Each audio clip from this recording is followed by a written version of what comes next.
Takže ahoj ahoj, zase vás zdravím já Ravnas, bohužel u další informačky, která bude zároveň posledním videem na kanále do Czech Gamers.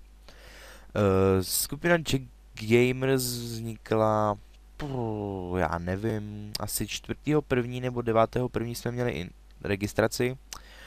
A nevšimli jsme si toho, že jméno The Czech Gamers používá už jiná skupina.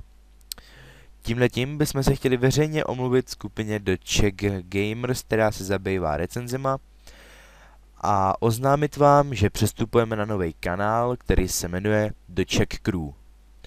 The Czech Crew se bude zabývat stejnýma věcma a tak dále, prostě všechno, na co jste byli zvyklí na tomhle kanále, bude na kanále The Czech Crew.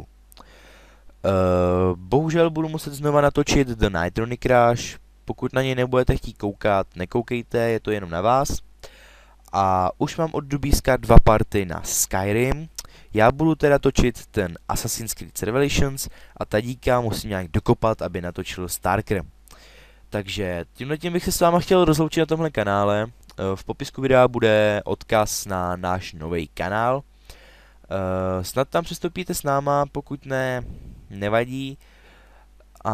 Takže mě už nezbývá nic jiného, než se s váma rozloučit a uvidíme se u prvního úvodního videa na The Czech Crew. Takže se mějte a čau čau čau čau čau. Pašte dál.